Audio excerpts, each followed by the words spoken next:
నమస్కారం. హలో శివకుమార్ గారు. రైట్. ఇప్పుడు మొదటి విషయం ఏంటంటే అసహనాన్ని వ్యతిరేకించడం అవసరం. అంటే అసహనాన్ని, అప్రజాస్వామికత్వాన్ని, నియంతృత్వాన్ని ఎవరైనా వ్యతిరేకిస్తారు? ప్రపంచంలో చైతన్యవంతమైన ఉద్యమాలకు విశ్వవిద్యాలయాలు కేంద్రంగా ఉన్నాయి. ఇక్కడ గొడ్డు మాంసాన్ని ఆపడం కాదు, అక్కడ అంబేద్కర్ స్టడీ సర్కిల్ పెట్టుకున్నందుకు ఒక యూనివర్సిటీలో ఆపేశారు. ఇప్పుడు ఎవరు మానవ హక్కుల మీద చట్టాన్ని ధిక్కరించింది? ఎవరు? దాద్రిలో హత్య చేసింది బీజేపీ ఎమ్మెల్యే కుమారుడు. నిన్న అతని కొడుకు వాంగ్మూలం ఇచ్చాడు. గొడ్డు మాంసం తినేవాళ్ళు పాకిస్తాన్కి వెళ్ళండి అని హర్యానా ముఖ్యమంత్రి చెప్తాడు. భగవద్గీతను దేశానికి ఇదిగా పెట్టండి సుష్మా స్వరాజ్ గారు చెప్తారు. ఈ చర్చ ఎవరు తెచ్చారు? ఈ దేశంలో లేదే. 2 ఏళ్ల కింద ఇట్లాంటి విషయాలు చర్చించలేదే. అట్లాంటి చర్చ వచ్చినప్పుడు విద్యార్థులు చైతన్యవంతులు ఎవరి పక్షాన ఉన్నారని చెప్తారు. రెండవ మాట, భారతీయ సమాజంలో లేదా హిందూ సమాజంలో ఇతర మతాలను పక్కన పెడితే 170 మంది ఏ కులాలు వాళ్ళు. నేను ఇందాక కూడా చెప్తున్నాను, నేను ప్రధానంగా శాఖాహారి, నిజం చెప్తున్నాను. ఎక్కువగా నేను అంత మా నాయనమ్మ దగ్గర పెరిగాను, నేను ఉల్లిపాయలు కూడా తక్కువగానే తింటాను నేను. కానీ దాని అర్థం అవతరాలు తినేదాన్ని మనం ఎలా ఆపుతాం? కాబట్టి ఇక్కడ గొడ్డు పెద్ద కూర, పంది కూర ప్రభావం ఉంది మీ మీద. అది కాదు, నేను తినడం సమస్య కాదు, నా గురించిన చర్చ కూడా కాదు. పెద్ద కూర, పంది కూర అని రెండింటినీ సమానంగా పోటీ పెట్టడం. ఒకటి పెద్ద కూర ఏ నేపథ్యంలో వచ్చింది? ఒక్క పూట వాళ్ళు తినంత మాత్రాన విద్యా వాతావరణం అంతా ఏం పాడైపోదు. వీళ్ళందరికీ ఒక ఇండికేషన్ కదా. మీరు చేశారు దాన్ని సామరస్యంగా మీరు పరిష్కరి. ఇక్కడ అక్కడే కూర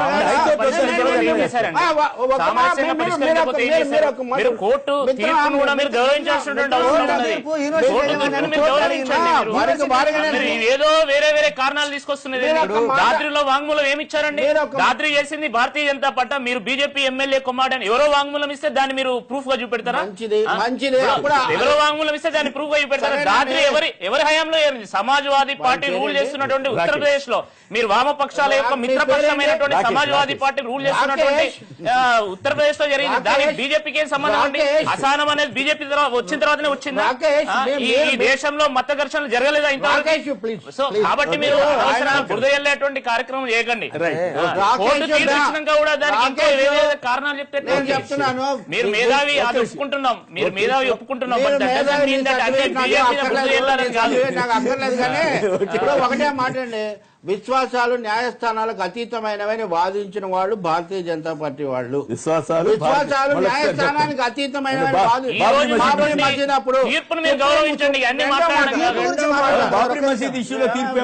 ఏమైంది? విశ్వాసాలు న్యాయస్థానానికి. రెండో మాట, ఈ ఇష్యూ గురించి మాట్లాడుతున్నాం కాబట్టి మేము ఒకటే చెప్తున్నాం, చట్టపరంగా దీన్ని నిషేధించబడింది, మీరు గౌరవించాలంటే చాలా కారణాలు. వీరు కూడా అనేకమైన ఛానల్ మాతో కూడా పార్టిసిపేట్ చేశారు, చెప్పారు. ఇప్పుడు ఎవరో ఒకరు ఇప్పుడు వారు చెప్తున్నారు రాజ్యాంగంలో చాలా పొరపాటు. రాజ్యాంగంలో గోవధ అని ప్రత్యేకంగా ఏం లేదు. పాలిచ్చే పాడి పశువులను సామూహికంగా వధించకుండా చూడాలి అని మాత్రమే ఉంది.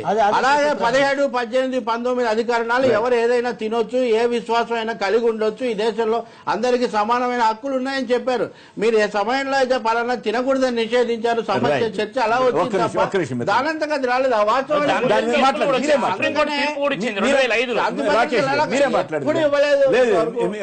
అలాగే మీరు చెప్పిన సమస్యలు నేను చెప్పాను. మానవరాయ్ గారు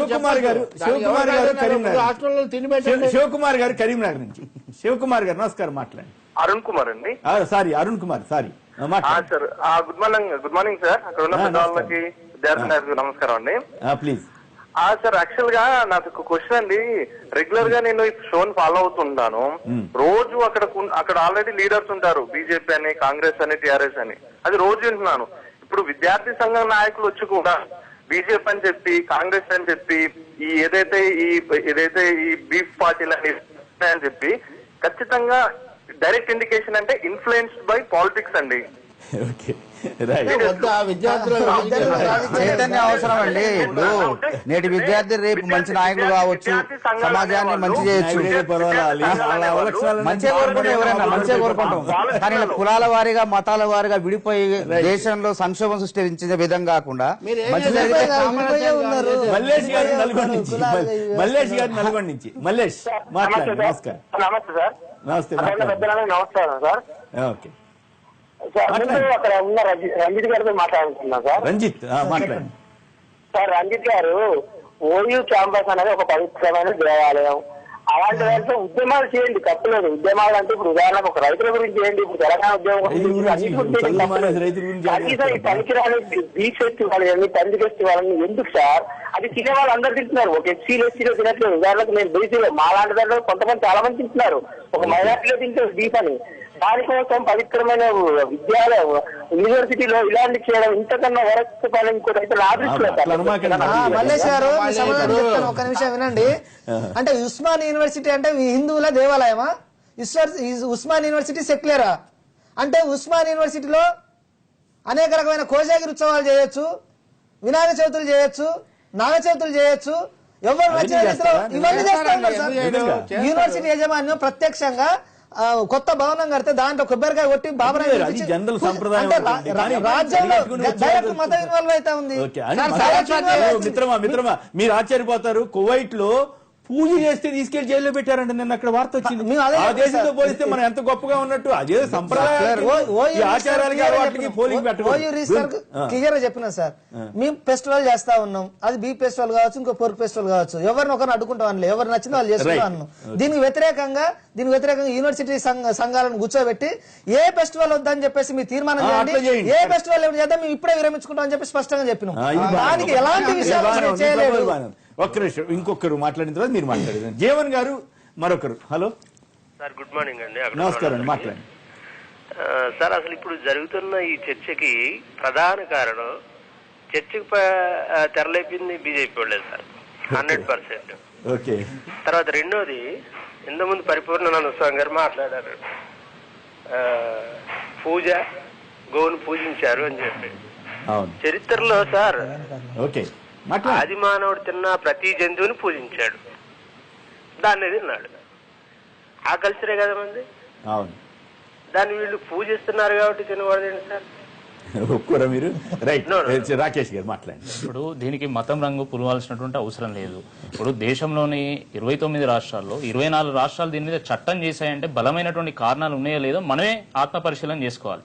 ఒకటి. రెండోది ఏమంటున్నారంటే మిత్రులు సెక్యులరిజం గురించి మాట్లాడుతున్నారు. సెక్యులరిజం అంటే ఒక దేవుని పూజించొద్దని చెప్పడం కాదు, అందరూ దేవుళ్ళని సమానంగా పూజించుకోవచ్చు అనే ఒక రైట్ ఉన్నదని చెప్పండి. వినాయక చవితి పెట్టారు ఎందుకు, లేకపోతే మీరు మసీదులో ప్రార్థన ఎవరి విశ్వాసాల తగ్గట్టు వాళ్ళు ప్రార్థించుకోవచ్చు, దాంట్లో ప్రాబ్లం లేదు. కానీ మాట్లాడేటప్పుడు నేను అడ్డుకోలేదు.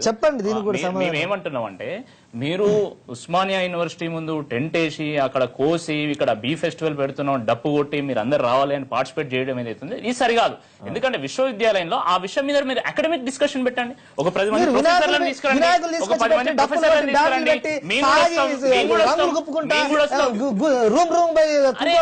అదే అంటున్నాం. ఇప్పుడు దేశంలో ఏ మతాన్నైనా ఎవరైనా స్వీకరించవచ్చు, ఆ విశ్వాసం ప్రకారం ఎవరైనా పూజలు చేసుకోవచ్చు. దాని యూనివర్సిటీలో తాగి గందరగోళం తాగి గందరగోళం చేశారు, అది వాస్తవమా? ఏదో ఇన్సిడెంట్ తీసుకొచ్చి ఇక్కడ పెట్టారు. మీరు ఒకటే పండుగ చేసుకోండి, మీరు వినాయక పండుగ చేసుకోండి, అది ప్రాబ్లం. సెక్యులరిజం అంటే తప్పుడు అర్థాలు. సెక్యులరిజం అంటే అన్ని మతాలు సమానము, ఎవరి ఏ విశ్వాసమైనా ప్రాక్టీస్ ఒకటే.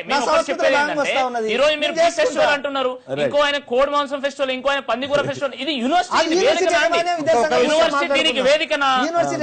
ఇప్పుడు మేమేమంటున్నాం అంటే, అసలు వాస్తవానికి ప్రభుత్వమే ముందుకొచ్చి లేదా అక్కడ ఉన్నటువంటి యూనివర్సిటీ అధికారులే రిజిస్టర్ గానీ వీరు ఎప్పుడైతే ఫస్ట్ వీరు ప్రకటన చేశారు అప్పుడే ముందుకొచ్చి సరైనటువంటిది కాదు, యూనివర్సిటీ కాదు, వీలైతే మీరు అకాడమిక్ డిస్కషన్స్ పెట్టుకోండి అని చెప్తే బాగుండేది. దాని తర్వాత మళ్ళీ వారు ప్రకటన చేశారు, అవుటా కూడా ఒక ప్రకటన చేశారు, దాన్ని కూడా మేము స్వాగతిస్తాం. హైకోర్టు కూడా ఒక తీర్పు గౌరవిస్తారా లేదా? హైకోర్టు గౌరవిస్తారా లేదా? Doctor BR Ambedkar